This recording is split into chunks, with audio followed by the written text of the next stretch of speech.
اعوذ باللہ من الشیطان الرجیم، بسم اللہ الرحمن الرحیم۔ آج کے اس پروگرام کے اندر سوال پوچھا گیا ہے کہ زکوٰۃ اور صدقہ و خیرات کس کو دیں اور کتنا دیں۔ تو اس حوالے سے حکم شرع اس طرح ہے کہ صدقہ کی دو قسمیں ہوتی ہیں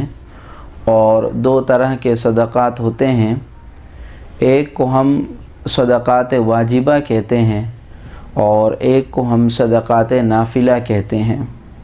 صدقات واجبہ جیسے زکوٰۃ ہے، صدقہ فطر ہے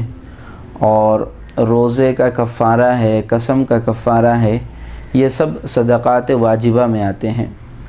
صدقات واجبہ کے لیے اللہ رب العالمین نے مصارف بیان کیا ہے، جس کو عام اصطلاح میں ہم مصارف زکوٰۃ کہتے ہیں۔ سورۃ التوبہ میں اللہ رب العالمین نے تذکرہ فرمایا ہے، انما الصدقات للفقراء والمساکین والعاملین علیہا والمؤلفۃ قلوبہم۔ اس طرح پوری آیت مقدسہ ہے کہ جس کے اندر اللہ رب العالمین نے ارشاد فرمایا ہے کہ ان لوگوں کو تم صدقات واجبہ دے سکتے ہو۔ اب آسان سے لفظوں میں کہ ہمیں یاد بھی رہے، بس اتنا ذہن نشین رکھ لیجئے کہ اگر کوئی ایسا شخص ہے کہ جس کے پاس 7.5 تولہ سونا یا صرف 52.5 تولہ چاندی نہ ہو،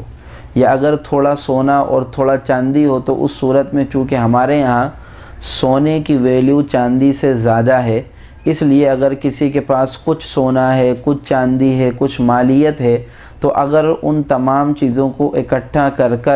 52.5 تولہ چاندی کے برابر رقم پہنچ رہی ہے، تو پھر ایسے بندے کو صدقات واجبہ نہیں دے سکتے ہیں۔ اگر ایسے شخص کو صدقات واجبہ دیا جائے گا تو در حقیقت اس کا جو صدقہ واجبہ ہوگا، چاہے وہ زکوٰۃ ہو، چاہے وہ صدقہ فطر ہو، چاہے وہ کفارہ صوم ہو، چاہے وہ قسم کا کفارہ ہو، وہ صدقات واجبہ اس کے ادا در حقیقت نہیں ہوگی۔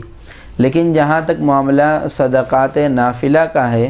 تو صدقات نافلہ کے اندر وسعت ہے کہ اگر کوئی بندہ کسی مجبوری کے تحت ایسے شخص کی مدد کرے یا ایسے شخص کے ساتھ تعاون کرے جو بندہ 52.5 تولہ چاندی کا مالک ہو یا اس کے برابر اس کے پاس مالیت موجود ہو، تو صدقات نافلہ میں اس کے ساتھ مدد کی جا سکتی ہے۔ جیسے بعض دفعہ ایسا ہوتا ہے کہ کسی گھر کے اندر شادی ہو رہی ہے، اب جو بندہ شادی کر رہا ہے تو وہ تو اس قابل ہے کہ اس کے پاس 52.5 تولہ چاندی کی مالیت اس کے پاس موجود ہے، مگر شادی کے اخراجات وغیرہ پورے مکمل نہیں ہو رہے ہیں۔ تو ایسی صورت میں اگر کوئی بندہ صدقات واجبہ سے ان کے ساتھ تعاون کرے گا تو وہ صدقات واجبہ صحیح طور پر ادا نہیں ہوں گے، کیونکہ وہ سامنے والا اس کا مستحق نہیں ہے۔ لیکن صدقات نافلہ سے اگر کوئی بندہ اس کے ساتھ تعاون کرے گا، مدد کرے گا، تو اس تعاون کرنے پر، مدد کرنے پر اللہ رب العالمین ضرور بالضرور اجر و ثواب عطا فرمائے گا۔ والسلام علیکم ورحمۃ اللہ وبرکاتہ۔